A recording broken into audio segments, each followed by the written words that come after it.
Alhamdulillah.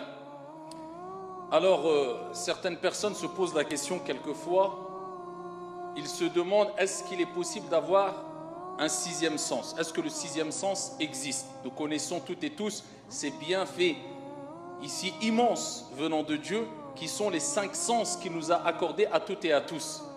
Que ce soit bien sûr la vue, ou bien l'ouïe, ou bien l'odorat, ou bien le goût, ou bien le toucher. On les connaît toutes et tous et c'est des bienfaits immenses. Et si Dieu nous prive d'un de ces bienfaits, d'un de ces sens, eh bien on serait prêt à donner tout ce qu'on possède et tout ce que contient les cieux et la terre selon nos capacités afin de retrouver, de regagner ce grand bienfait d'Allah subhanahu wa ta'ala, un de ces sens qui nous a été privé. Mais existe-t-il un sixième sens? Alors tout dépend de qu'est-ce qu'on entend par sixième sens. Quelle définition donnons-nous au sixième sens? Et d'après la définition que nous allons donner au sixième sens, à ce terme qui est le sixième sens, nous allons voir qu'il est possible d'avoir ce sixième sens et nous allons voir aussi comment acquérir ce sixième sens, incha'Allah ta'ala. Allahu Rabbuna huwal ilahu lahu minal asma'i mastafahu al-wahidul hayyu kadhal maliku والملك المالك لا شريك. أيها المصلون, il faut savoir que plusieurs définitions ont été données concernant le sixième sens. Alors, si on entend par sixième sens la capacité de connaître al-ghaib, l'inconnaissable, l'invisible, dis si tu veux, al-mustaqbal, le futur, eh bien à ce moment-là, nous en tant que croyants, en tant que musulmans, nous disons que eh bien cela est impossible tout simplement. Si on comprend par sixième sens ce que je viens de décrire précédemment, eh bien nous disons qu'il n'est pas possible d'atteindre ce soi-disant sixième sens. Tout simplement parce qu'Allah subhanahu wa ta'ala nous dit dans le Coran al-Karim, et ça c'est une réponse à ceux qui prétendent, du moins c'est notre croyance à nous musulmans, que des personnes peuvent déduire, peuvent prédire ce qui va se passer dans le futur. Des devins, des voyants, qui... Bien sûr, ils demandent monnaie, ils demandent de l'argent en échange de soi-disant leurs prédictions. Avant de te dire, il va t'arriver ça dans 2 semaines, dans 3 semaines. Et bien sûr, ces gens-là, s'ils le font, c'est pour gagner de l'argent. Et s'ils connaissaient vraiment le futur, eh bien, ils auraient déduit les chiffres du loto gagnant et ils n'auraient pas couru après pour gagner 50 € ou 30 €. Mais bon, nous les appelons bien sûr... des menteurs. En tant que croyants musulmans, nous reconnaissons que ce sont des menteurs. Ce n'est pas possible de connaître le futur ou des charlatans ou ce que tu veux. Eh bien, Allah Jalla wa Ala nous a dit dans le Coran قُلْ لَا يَعْلَمُ مَنْ فِي السَّمَاوَاتِ وَالْأَرْضِ الْغَيْبَ إِلَّا اللَّهِ. Dis, nul de ceux qui sont dans les cieux ou sur la terre ne connaissent al-ghaib, c'est-à-dire l'invisible, ou al-mustaqbal, le futur, si ce n'est Allah subhanahu wa ta'ala. Donc personne ne peut prétendre connaître le futur. Et quand le prophète Mohammed sallallahu alayhi wa sallam disait qu'il va se passer ceci ou cela, eh bien, c'était al-wahy, la révélation. C'est Dieu qui lui a inspiré de dire ceci et cela concernant al-ghaib. C'est pour cela que quand on nous pose une question relevant du al-ghaib, du monde invisible, de l'inconnaissable, du futur, et dont même le prophète alayhi salatu wassalam on n'a pas eu connaissance, on n'a pas le droit de répondre en disant Allahu wa rasuluhu a'lam. La yajouz. Parce que même le prophète alayhi salatu wassalam eh bien, est limité. Dieu ne lui a révélé qu'une partie de ce qui allait se passer dans le futur. Et il ne connaissait pas tout ce qui allait arriver dans la vie de tout le monde dans le futur. Donc nous disons Allahu a'lam. Dieu est plus savant, c'est tout. Mais quand on sait que le prophète a eu l'information concernant cette interrogation qui a une relation avec al-mustaqbal, le futur, on peut dire Allahu wa rasuluhu a'lam. Allah et son messager le savent. Donc, si c'est cette définition que nous donnons au sixième sens, il n'y a pas de sixième sens. Par contre, si c'est la définition que je vais donner, apporter ici, maintenant, eh bien, nous pouvons déduire qu'il y a un sixième sens qui existe. Bien sûr, il y a ce sixième sens qui existe. Quelle définition ? Alors, quand on regarde les dictionnaires français, on a plusieurs définitions. Je retiens quelques définitions et je dis que si on se base sur ces définitions-là, le sixième sens existe. Comment l'acquérir, on va le voir. Alors, quand on regarde dans le Larousse, on voit que leur définition est assez simple et ils disent que le sixième sens désigne l'intuition. Tout simplement, l'intuition. Et sur ce point-là, on est tout à fait d'accord. D'autres dictionnaires disent que c'est une intuition inspirée de telle manière à avoir la capacité d'anticipation, cette capacité d'anticipation, d'accord, avec loin, sans avoir une explication, écoutez bien, sans avoir une explication rationnelle à travers les 5 sens habituels, c'est-à-dire le goût, l'odeur, la vue, l'ouïe, le toucher. C'est-à-dire que tu as cette capacité, tu as, si tu veux, ce don venant d'Allah subhanahu wa ta'ala. Ce don, cette capacité, si on lit cette définition, d'accord, qu'on trouve dans des dictionnaires français, et on le lit avec la compréhension musulmane et des textes à travers les textes religieux, eh bien on voit que ça va en adéquation. C'est-à-dire d'avoir cette capacité, cette intuition, d'accord, qui te permet d'avoir la capacité, de telle manière avoir la capacité d'anticipation. Tu peux anticiper les choses. Ça veut dire quoi? Ça veut dire que quelquefois tu vas voir des personnes, eh bien Allah tabaraka wa ta'ala va mettre une lumière dans leur cœur. Ils ont un don, c'est pas donné à tout le monde. Et quelquefois il va réagir d'une manière, même ils seront connus pour cela. Il réagira de telle manière à anticiper les choses et cela va le prémunir de choses mauvaises. Par exemple, il va dire non, moi je ne sais pas pourquoi mais je ne veux pas prendre ce chemin-là. Il va entendre qu'il s'est passé quelque chose de grave dans ce chemin-là, qu'il a évité. Il va voir une personne, juste il le croise, il le rencontre. Il lui suffit de quelques secondes pour te dire celui-là, je ne le sens pas du tout. Et t'entends au bout de 1 mois, de 6 mois, d'1 an, je ne sais pas que c'était quelqu'un qui était venu pour tromper, c'était un voleur, etc. Ou celui-là, je l'ai vu à peine 2 secondes, 3 secondes, j'ai parlé avec lui 1 minute et je le sens, je l'aime, il est rentré dans mon cœur.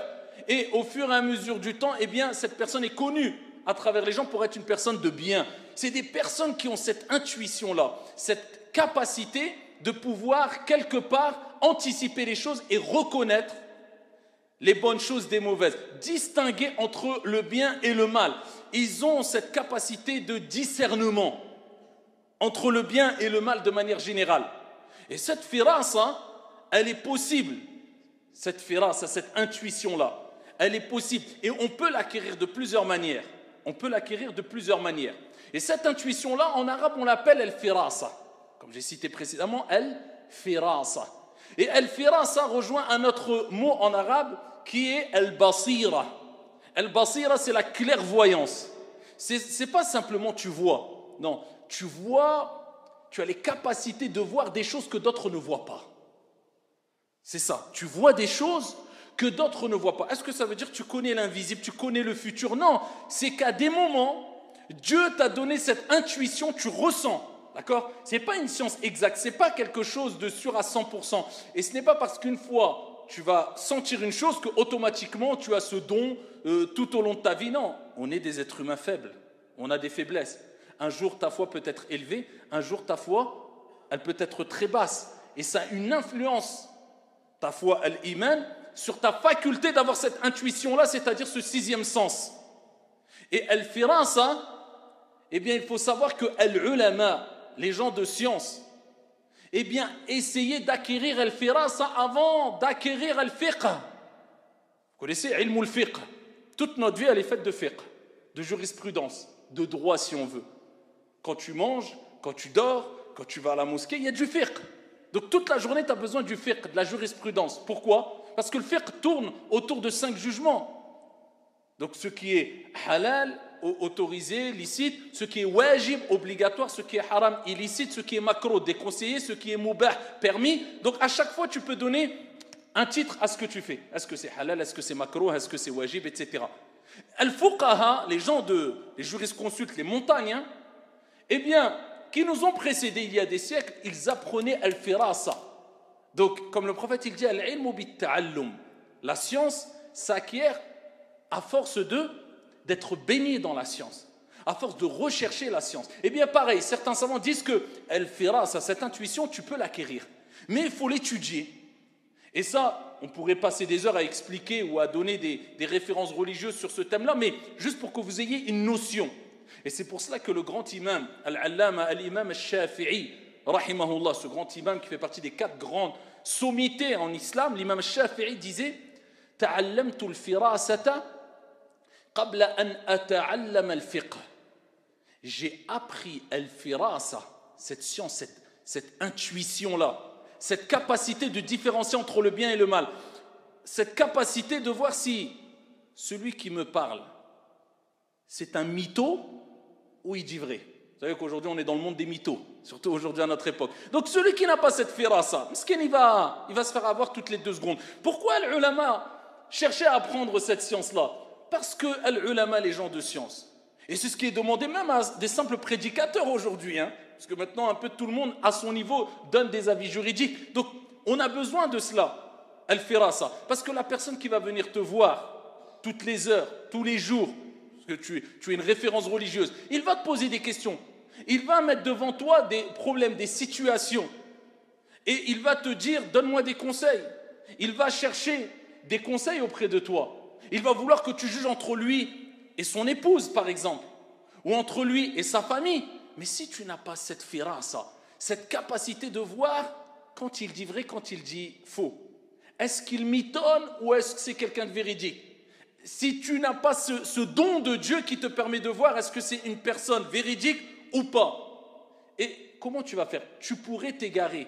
Et c'est pour cela que l'imam al-Shafi'i disait « Ta'allamtu al-firasa qabla an ata'allam al-fiqh » J'ai appris cette science-là, cette science de l'intuition, afin d'acquérir la clairvoyance, al-basira, avant d'apprendre al-fiqh. Parce qu'il savait qu'il allait être en face de personnes qui allaient lui demander d'intervenir. Et si tu interviens sans firasa, c'est un gros problème pour toi, ya Abdallah. C'est un gros problème. Et l'imam al-Bazzar, rahimahullah ta'ala, preuve qu'il y a des textes qui nous prouvent ce que je vous dis, bien sûr. Parmi ces textes-là, l'imam al-Bazzar, rahimahullah ta'ala, avec une bonne chaîne de transmission, a rapporté que le prophète sallallahu alayhi wa sallam a dit Allah subhanahu wa ta'ala lahu ibad. Allahumma ja'alna minhum. Il a des serviteurs. Dieu, il a des serviteurs sur la terre qui connaissent les gens par intuition.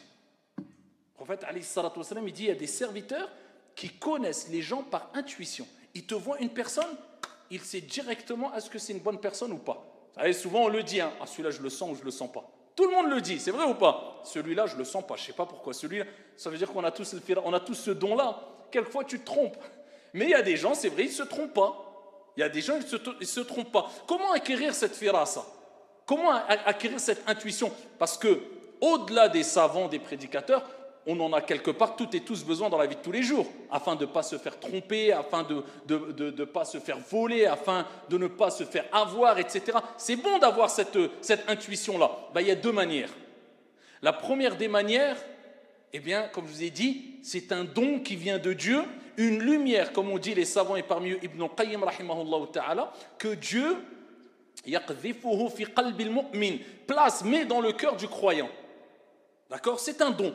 Mais à qui Dieu donne? Pourquoi Dieu a donné à lui et pas à toi? On va le voir par la suite. Et la deuxième manière, cette intuition-là peut s'acquérir. C'est pour ça que je vous ai dit que ça s'étudie avec l'expérience.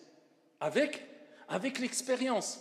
Il y a des gens, ici, surtout les personnes âgées, eux, tu vas pas réussir à les tromper aussi facilement qu'un jeune qui est naïf. C'est vrai ou pas? Pourquoi? Parce que la personne âgée, elle a de l'expérience. Quelqu'un qui a du vécu, est-ce qu'il va se faire avoir aussi facilement que quelqu'un qui n'a pas de vécu?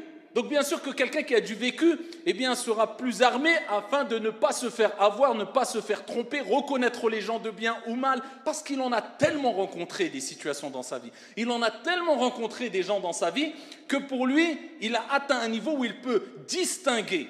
D'accord? Yumayyiz bayna al-haqqi wal-batil. Il distingue entre le vrai et le faux. Vous voyez, donc l'expérience. C'est pour cela qu'il est important d'essayer d'acquérir une expérience et de demander. Et de demander, quand on demande, aux gens d'expérience.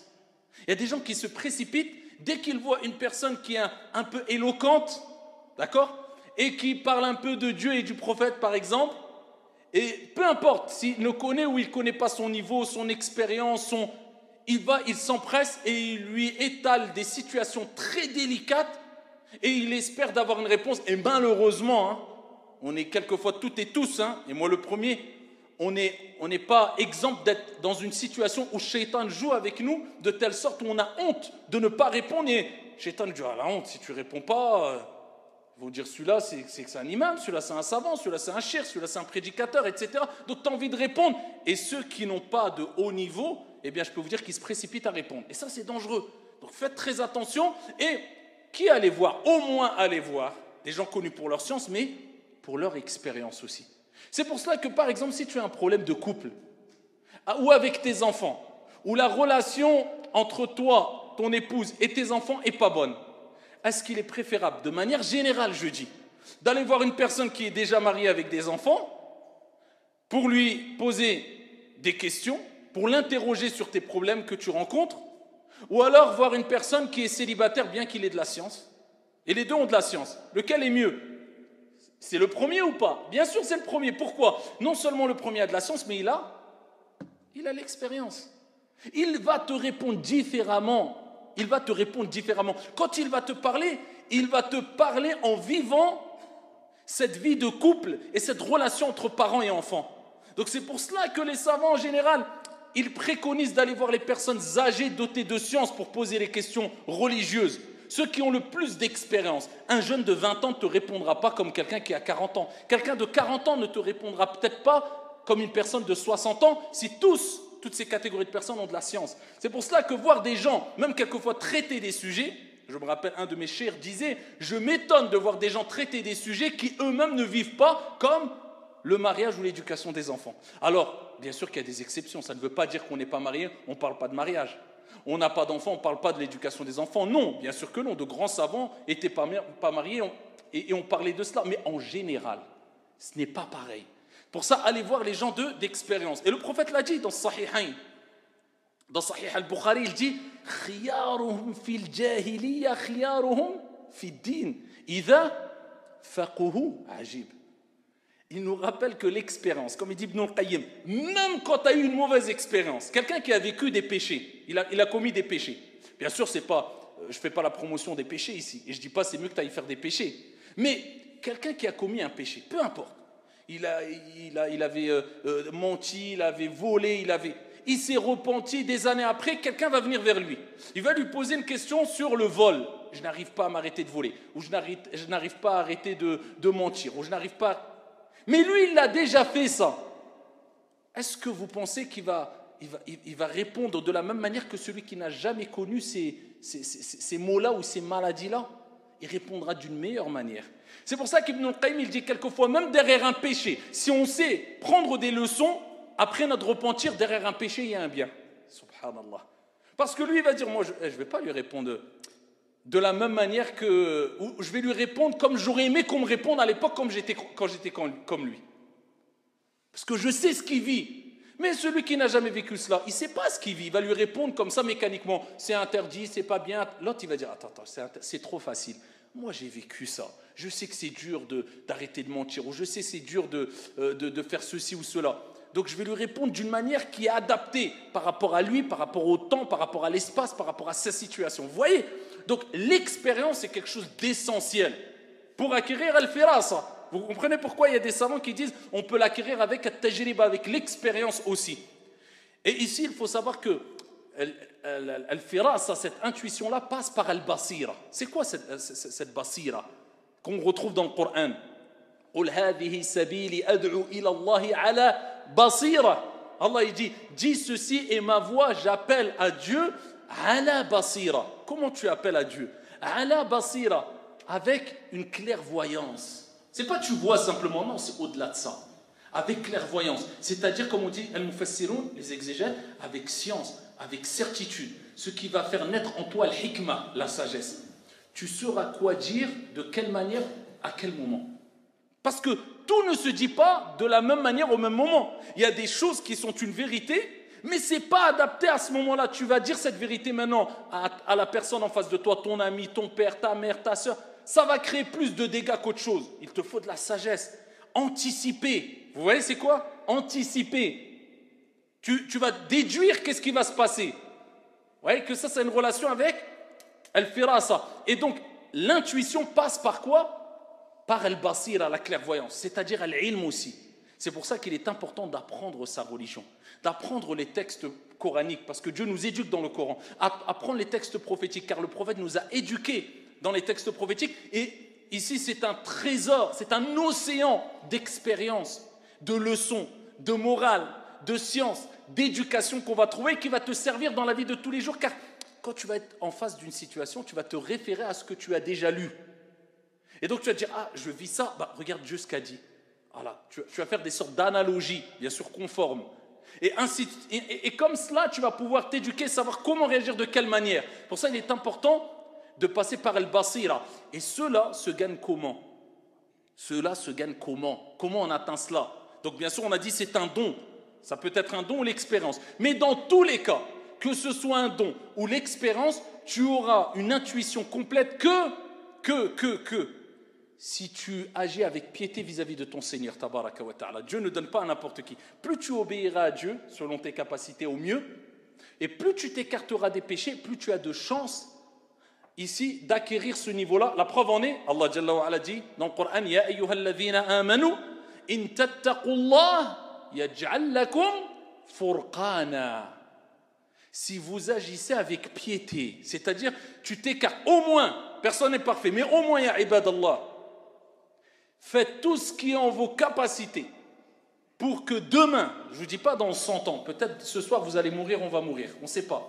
La mort tourne autour de nous, plane autour de nous. Ce n'est pas qui le premier dans cette pièce va mourir, qu'Allah nous accorde une bonne fin. Qu'au moins demain, quand on va quitter ce monde, eh bien, on ne quitte pas ce monde avec des valises, avec des montagnes de grands péchés. Au moins les kaba'ir, les grands péchés, ce que Dieu a dit dans le Coran et a mentionné comme quoi c'était un grand péché, ou alors quand il a mentionné, Dieu ou son prophète, un péché accompagné d'un terme qui montre la gravité de l'acte ou d'une punition divine dans l'au-delà, eh bien, écartez-vous-en. Les grands péchés, au moins après on fait tous des péchés. Et même si tu fais un grand péché, repens-toi, reviens. Nous commettons tous des péchés, mais au moins éviter les grands péchés. Ça, c'est la piété. J'évite les grands péchés et j'évite au mieux les petits péchés et j'obéis au mieux à mon Seigneur. Eh bien, Dieu dit, si vous agissez ainsi, yaj'al lakum furqana. À ce moment-là, Dieu vous donnera al-furqan. Et le Coran est appelé aussi al-furqan. C'est quoi al-furqan? C'est le discernement. C'est distinguer entre ce qui est bon de ce qui est mauvais, ce qui est bien de ce qui est mal. De manière générale, telle personne est bonne, telle personne est mauvaise. Telle chose est bonne, telle chose est mauvaise. Tel chemin est bon, tel chemin est mauvais. Telle situation est bonne, telle situation est mauvaise. Quand tu réconcilies entre des gens, un a beau venir te voir et pleurer pendant 6 heures. Oui, mais il m'a fait. Stop. Moi, ça, j'en ai vu et j'en ai vu. Que ça soit en réalité ou dans les films. Tant que je n'ai pas entendu la deuxième personne, tu peux pleurer pendant 100 heures. C'est ça le hikmah, al-adl. Déjà, on n'est même pas dans le hikmah, on est dans l'adl, dans la justice. L'autre personne vient, j'entends sa version, et ensuite, je vais déduire voilà, qui a raison ou pas, selon ma science, mon expérience, selon mon intuition. D'accord? Donc, pour acquérir cela, il faut fournir énormément d'efforts aussi, et être auprès des gens aussi, dotés d'expérience, d'âge, de sagesse, et demander à Dieu de vous accorder al-firasa, cette intuition, et cette basira, cette clairvoyance. هذا وصلوا وسلموا رحمكم الله